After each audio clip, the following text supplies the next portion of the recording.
दोनों के जो चुनावी इतिहास है उन पर डाल लेते हैं कमाल का प्रदर्शन क्या है किया है, इसलिए मुकाबला काफी दिलचस्प होने वाला है।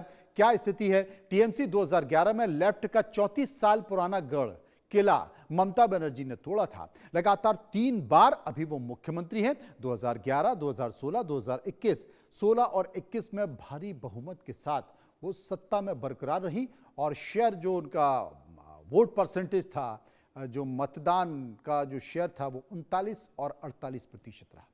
बीजेपी ने क्या किया? बीजेपी 2011 में लगभग शून्य थी, 0, और 2016 में उसने अपनी एंट्री की, 3 सीटें जीती, धीरे धीरे वो ग्रोथ हुई और 2021 में वो 77 सीटों पर पहुंची। मुख्य विपक्षी पार्टी के साथ वो 4% से 38% पर पहुंच गई है। यह बीजेपी का सफर है। तो बंगाल में दीदी की ताकत में आखिर मजबूत फैक्टर क्या है, यह समझने की जरूरत है। कौन से वो मजबूत फैक्टर हैं जो इस विधानसभा चुनाव में दीदी को अपनी उपस्थिति दर्ज करा सकते हैं? मजबूत ग्राउंड कनेक्शन ममता बनर्जी की खास पहचान है। जनता से सीधी पकड़ ममता बनर्जी की है। मजबूत संगठन टीएमसी का, और सबसे बड़ी बात है कि बूथ लेवल तक एक्टिव नेटवर्क है टीएमसी का। महिला वोट बैंक, लक्ष्मी भंडार जैसी योजनाओं का बड़ा सपोर्ट है। मुस्लिम वोट बैंक परंपरागत रूप से अच्छा समर्थन ममता बनर्जी टीएमसी को देता रहा है। लोकल इमेज यानी कि बंगाल की बेटी वाला कनेक्शन उनका है, और वेलफेयर स्कीम्स, छात्र, किसान, महिलाओं के लिए वो योजना लगातार बनाती रहती है। लेकिन बीजेपी के खिलाफ वो मजबूत चेहरा है और सीधा मुकाबला करने वाला नेता बीजेपी के पास कोई आज भी नहीं है। चुनावी रणनीति आखिरी समय में नैरेटिव सेट करने में ममता बनर्जी माहिर हैं, इसलिए अभी तक बीजेपी के नेता जो रणनीतिकार हैं वो समझ नहीं पा रहे हैं कि ममता बनर्जी कौन सा ऐसा इमोशनल कार्ड खेलेंगी, कौन सा ऐसा नारा लेकर आएंगी कि बीजेपी की मेहनत धरी की धरी रह जाएगी। अब एक बार आपको एक मैप दिखाता हूं और मैप के जरिए मैं आपको समझाने की कोशिश करता हूं कि ममता बनर्जी के साथ हमेशा क्यों मिलता है लोगों का। एक बार मुस्लिम आबादी पर नजर डालिए, आपको मैं दिखाता हूं। गौर करने वाली बात है कि मुस्लिम आबादी कहां पर कितनी है और यह ममता बनर्जी को मजबूत समर्थन देती है। कितनी आबादी मुस्लिम है? मुर्शिदाबाद की हम बात कर लेते हैं। मुर्शिदाबाद वो जगह है 66% मुस्लिम आबादी है। मुर्शिदाबाद में बाबरी मस्जिद बनाने की बात की है। किसने बाबरी मस्जिद बनाने की बात की है? ये जो हुमायूं कबीर हैं। और यहां पर जो सीटें हैं वो एक बार मिलने की बात हो सकती है। इसके बाद मालदा में चलते हैं, इसके ऊपर मालदा है, 51% मुस्लिम आबादी है। उत्तर दिनाजपुर की बात कर लेते हैं, 49% मुस्लिम आबादी है उत्तर दिनाजपुर में। और दक्षिण, इसके बाद उत्तर दिनाजपुर के बाद मैं आपको बीरभूमि लिए चलता हूं, यहां पर 37% मुस्लिम आबादी है। उसके बाद फिर दक्षिण 24 परगना में आपको लिए चलता हूं। दक्षिण 24 परगना में यहां पर 25% मुस्लिम आबादी है। और उसके बाद नादिया में 27%, हावड़ा में 26%, हावड़ा में भी 26% मुस्लिम आबादी है। और इसके बाद आपको और आगे लिए चलता हूं, हावड़ा के बाद कोलकाता, हुबली, वर्धमान, ये तमाम ऐसा चार्ट मैं आपको दिखा रहा हूं कि कहां कितने इलाके में मुस्लिम आबादी है। और ममता बनर्जी को अगर बूस्ट कोई देता है तो ये तमाम जिले हैं जिनमें मुर्शिदाबाद है, मालदा है, उत्तर दिनाजपुर है, वर्धमान है। इसमें ये तमाम ऐसे जिले हैं जो ममता बनर्जी को व्यापक समर्थन मिलता है और वो मुस्लिम वोट बैंक मिलता है। लेकिन सबसे बड़ी बात है, इस बार टीएमसी के जो महासचिव हैं अभिषेक बनर्जी और एआईएमआईएम के अध्यक्ष असदुद्दीन ओवैसी क्या कह रहे हैं चुनाव को लेकर, एक बार गौर से सुन लीजिए। वो कितना भी ताकत लगा ले, एड़ी चोटी की जोर लगा ले, ज्ञानेश कुमार और अमित शाह और बीजेपी को तृणमूल कांग्रेस और बुरी तरह 26 के चुनाव में हराएगा। ये चेतावनी देकर मैं जाता हूं। बंगाल में बरसों से हमने कभी कांग्रेस को वोट दिया, मुस्लिम अक़लियत ने, कभी हमने लेफ्ट पार्टीज को वोट दिया, कम्युनिस्ट पार्टीज को वोट दिया, और पिछले 15 साल से हम टीएमसी को अपना वोट दे रहे हैं। मैं आपसे सिर्फ एक बात कहने के लिए आया हूं कि आप आराम से इस बात को सोचिए कि हमारे बुजुर्गों ने कांग्रेस को वोट दिया तो तो क्या हमारा कोई फायदा हुआ? क्या हमारे बच्चों को नौकरी मिली? क्या यहां से मुर्शिदाबाद से पलायन खत्म हुआ? फिर हमने लेफ्ट पार्टीज का साथ दिया। बताइए बंगाल के मुस्लिम माइनॉरिटी का क्या फायदा हुआ? तो असुद्दीन ओवैसी जो बोल रहे थे वो असुद्दीन ओवैसी के साथ खड़े थे हुमायूं कबीर। अब लोग इस बात का जिक्र कर रहे हैं, बंगाल के जो परिणाम हैं वो परिणाम का चर्चा करते हुए इस बात का जिक्र करते हैं कि भाई इस बार असुद्दीन ओवैसी और उनके साथ जो हुमायूं कबीर है वो मिलकर चुनाव लड़ रहे हैं, तो जो मुस्लिम वोट बैंक है वो ममता बनर्जी से खिसक जाएगा और वो इस गठबंधन में चल जाएगा। और अगर मुस्लिम वोट बैंक खिसक गया तो फिर ममता बनर्जी की कुर्सी खिसक जाएगी। ऊपर से 58 लाख का जो एसआईआर में जो नाम काटे गए हैं, जो मतदाताओं के नाम कटे हैं, वो एक बड़ा कारण है। लेकिन 5%, अगर 5% वोट बैंक इधर से उधर हो गया तो वाकई बंगाल में खेला हो जाएगा। इसी मुद्दे को लेकर हमने एक सर्वे कराया, हम जनता के बीच गए, कुछ सवाल पूछे, लोगों ने उस पर अपनी राय दी है।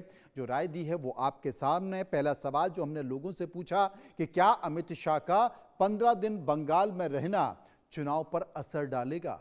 अब देखिए लोग क्या कहते हैं। 15 दिन चुनाव में रहना, हाँ, बड़ा असर डालेगा, 24% लोगों ने कहा। 41% लोगों ने कहा कुछ फर्क नहीं पड़ेगा। 30% ने कहा थोड़ा सा असर पड़ेगा और 5% इस पर कुछ भी कहना नहीं चाहते थे। सर्वे का एक और सवाल जो हमने लोगों से पूछा, एक और सवाल कि क्या पश्चिम बंगाल में इस बार सत्ता परिवर्तन संभव है? लोगों की राय निकल करके आई, पश्चिम बंगाल में इस बार सत्ता परिवर्तन संभव है। 26% लोगों ने कहा बीजेपी सरकार बना सकती है। 29% लोग कह रहे थे कांटे की टक्कर है और 40% लोग फिर से ममता बनर्जी को मुख्यमंत्री बनाने की बात, टीएमसी की सरकार बनने की बात कर रहे थे। 5% तो इस पर कुछ भी कहना नहीं चाहते। सर्वे का एक और सवाल जो हमने लोगों से पूछा वो सवाल कि क्या अमित शाह का बंगाल में डेरा डालना बीजेपी की सीरियस स्ट्रेटजी का संकेत है? क्या हो सकता है? 36% लोगों ने कहा पूरी बीजेपी ताकत झोंक रही है। 27% लोगों ने कहा टीएमसी का तोड़ नहीं है। 23% लोगों ने कहा यह सिर्फ चुनावी स्टंट है और 14% इसमें कुछ भी नहीं कहना चाहते थे। सर्वे का एक और सवाल जो हमने लोगों से पूछा कि क्या शुभेंदु अधिकारी की भूमिका इस चुनाव में निर्णायक होगी? अब लोगों की राय निकल कर आई, क्योंकि बीजेपी के पास स्थानीय कोई बड़ा नेता वहां पर नहीं है। हाँ, 25% लोगों ने कहा हां उनकी अहम भूमिका होगी। 26% लोगों ने कहा कोई खास असर नहीं होगा। 38% लोगों ने कहा कुछ हद तक असर होगा और 11% इस पर कुछ भी कहना नहीं चाहते। ये तमाम सवाल जो हमने लोगों से पूछे। पांचवा और अंतिम सवाल एक पूछा कि बंगाल की जनता इस चुनाव में किस मुद्दे को सबसे ज्यादा महत्व देने वाली है इस विधानसभा चुनाव में 2026 में? विकास और रोजगार की बात कर रहे थे करीब 30% लोग। 34% लोग कह रहे थे महंगाई और जमीन और किसान, ये 3। और 24% लोगों का कहना लॉ एंड ऑर्डर का है, क्योंकि हाल के दिनों में लॉ एंड ऑर्डर को लेकर बड़ी चर्चा हुई। 12% लोग इस मसले पर कुछ नहीं कहना चाहते थे। किसी ने इस बात का जिक्र नहीं किया।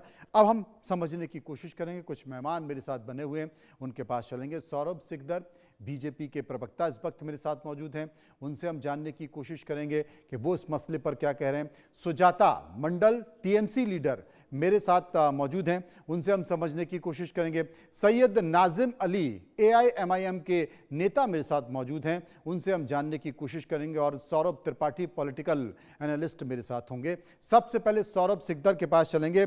कैसे हैं सौरभ भाई? काफी दिनों बाद मुलाकात हुई है। टीएमसी का चुनाव क्या कहता है? आपसे भी बहुत दिन बाद मुलाकात हुआ जी। देखिए, चुनाव का माहौल तो गरमाया हुआ है बंगाल में। आज माननीय अमित शाह जी का जो रैली था, नामांकन रैली, उसमें लोगों का जो स्वतःस्फूर्ता दिखाई दिए, जैसे खाली कार्यकर्ता नहीं, घर से लोग निकाल के आके जैसे उस रैली को संबोधित किया, तो उसमें शायद दो दीदी के भाई लोगों को थोड़ा मिर्ची लग गया। आए थे, कोई बड़ा वो जैसे करते, गुंडाई करते, झड़प करते, लेकिन हमारे कार्यकर्ता ने भी उसका बढ़िया से उनको जवाब दिया और बोला कि भाई ये गणतंत्र का सबसे बड़ा उत्सव है, ये जो वोट पर्व होता है, आप भी एंजॉय करो, हम भी एंजॉय करते हैं। तो इसीलिए क्या है कि आज बंगाल एक परिवर्तन के राह में खड़े हैं और एक इतिहास रचने जा रहा है चौथा में। तो बंगाल में इस चुनाव में माननीय अमित शाह जी, माननीय नितिन नवीन जी और हमारे शुभेंदु अधिकारी जी, समीक भट्टाचार्य जी, ये लोग इसको एकदम एक दक्ष नेतृत्व में इसको अंजाम के तौर ले जा रहे हैं। हम लोग बहुत आशावादी है कि इस बार बहुमत से भारतीय जनता पार्टी का सरकार बंगाल में प्रतिष्ठित होने वाला है। चलिए अगला नाम हम तय कर लेते हैं। क्या कहते सुजाता जी, क्या करिए सुजाता जी, आपकी राय?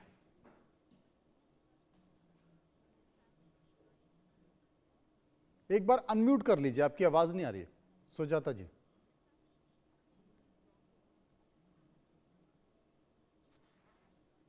नमस्कार, गुड जी, इवनिंग नमस्कार। सबको। मैं जी। एक ही बात बोलना चाहती हूँ, सपना देखना कोई बुरा बात नहीं है और सपने देखने में हमारी देश के कोई मतलब टैक्स नहीं लगते हैं। लेकिन मैं एक ही बात आपको बोल के जा रही हूँ, क्योंकि लोग काम के ऊपर वोट देंगे और लोग टीएमसी के साथ ही रहेंगे। मैं किसी पार्टी के बुरा भला बोलने के लिए यहाँ पे नहीं बैठी हूँ, मैं सिर्फ अपनी पार्टी के लिए बोलने के लिए यहाँ पे बैठी हूँ। क्योंकि अभी सब हम लोग वोट के लिए बहुत व्यस्त है, बहुत बिजी है, मेंटली फिजिकली हर तरफ से। तो एक ही बात बोलते हैं कि शीत ग्रीष्म वर्षा टीएमसी भरसा। तो इसमें हिंदू, मुसलमान, सिख, क्रिश्चियन, ईसाई, ब्राह्मण, मतलब जो शेड्यूल कास्ट, शेड्यूल ट्राइब, आदिवासी, सब लोग मिलके टीएमसी के साथ ही रहेंगे और टीएमसी को ही वोट देंगे और सत्ता पे ले आएंगे। सरकार आ जाएगी। देखिए लोग जी। हाँ, क्योंकि लोग तो ये देखते हैं ना कि हम लोग जब मुश्किल में पड़ते हैं, मतलब एक गाना है ना वो जो पे विनोद खन्ना जी का एक बहुत फेमस मूवी का गाना है कि जितना भी परेशानी हो, जितना भी प्रॉब्लम हो, लेकिन हमारा साथ तो टीएमसी देता है। लोग यही सोचेंगे जब कोई बात बिगड़ जाए, जब कोई मुश्किल पड़ जाए, तब देना साथ मेरा तुम, तो ये टीएमसी होगा। तो इसलिए हम लोगों को लोगों के ऊपर, जनता जनार्दन के ऊपर भरोसा है कि लोग जब दबाएगा अपना बटन, तब सोचेगा कि हमारी साथ कौन देते हैं, 12 मास कौन रहता है, कौन हमारी परेशानी दूर करता है, तब लोगों का वो जोड़ा फूल वाला सिंबल ही याद आएंगे। सैयद नाजिम अली मेरे साथ मौजूद हैं, एआईएमआईएम के नेता हैं। सैयद साहब, इस बार एक अजीब सी स्थिति हमने देखी कि किस तरीके से मुर्शिदाबाद, जो कि मुस्लिमों का गढ़ है, काफ़ी ज़्यादा मतदाता हैं, सीटें भी वहाँ पर मौजूद हैं। उत्तर प्रदेश में अभी आग ठंडी हुई नहीं थी कि मुर्शिदाबाद में बाबरी मस्जिद की आग लग गई और उसके बाद अचानक से बड़े चेहरे निकल कर आए। असुद्दीन ओवैसी और हुमायूं कबीर का जो गठबंधन है, और इसी गठबंधन के जरिए शायद कहीं ना कहीं बीजेपी में ये चर्चा चल रही है कि साहब मुस्लिम वोट बैंक इस गठबंधन से खिसक जाएगा तो ममता की गद्दी भी खिसक जाएगी। देखिए सर, सबसे पहली बात तो ये कि मुसलमानों का वोट जो है असल में वो किसी का वोट बैंक नहीं है, क्योंकि मुसलमान ये बात अच्छे से जानते हैं कि मुल्क की आज़ादी के बाद से हमने हमेशा सभी लोगों को वोट किया है। कभी ममता दी को वोट किया है, कभी उत्तर प्रदेश में अखिलेश यादव जी को वोट किया है, कभी बहन जी मायावती जी को वोट किया है, लेकिन हमारे साथ इंसाफ नहीं हुआ है, हमारे लोगों के साथ न्याय नहीं हुआ है। जो सरकार से हमें जो मिलना चाहिए वो हमें नहीं मिला है। हर जगह हम लोग निराश मायूस लौटे हैं और कोई हमारी सुनने वाला है नहीं। तो बरसों से ममता दी ने जो वहाँ जो सियासत की है, ये कह सकते हैं कि उन्होंने विकास किया है, लेकिन किया किसका है, सवाल ये है। हमारी हालत तो वही है, बरसों से हम लोग वोट देते चले आ रहे हैं, लेकिन हमारी कोई सुनने को तैयार नहीं है। हमारी बस्तियों की हालत देखिए। हमारे, अब बात करें एजुकेशन की, तो हमारी बस्तियों में आप देखिए स्कूल कॉलेजेस कितने हैं और हमारे बच्चों के हाथों में कितना इन लोगों ने कलम दी है। तो ये सोचने वाली बात है और हम कम से कम अब ये सोचने लगे हैं, अब हमें किसी का वोट बैंक बन के नहीं रहना है। अब हमें अपनी सियासी ताकत का जो है कम से कम लोहा मनवाना है और दुनिया को, देश को ये बताना है कि हम लोग स्ट्रांग हैं, और कम से कम बंगाल को ये बताना है कि हम लोग अपनी बात रख सकते हैं। अब हम गैरों के सहारे पे नहीं चलेंगे। वो लोग जो हमें गुमराह करके वोट ले लेते थे, मुस्लिम अब वोट बैंक के जरिए और मुस्लिम विधानसभा की सीटों के जरिए आप अपना मुख्यमंत्री बंगाल में बना लेंगे? बात मुख्यमंत्री की नहीं है सर, बात यह है कि अब कमजोर वर्ग अपना एक पॉलिटिकल विंग क्रिएट किया है और पॉलिटिकल लीडरशिप चाहता है। इस देश का जो मुसलमान है वो अपनी क़यादत की बात करने लगा है और करनी भी चाहिए, क्योंकि हमें हमेशा ठगा गया है। हमने सब पे विश्वास किया है, हमने ममता दी पे भी विश्वास किया है, आज वो मुख्यमंत्री हैं, लेकिन बावजूद इसके अगर हमारी बस्तियों का अगर आप हाल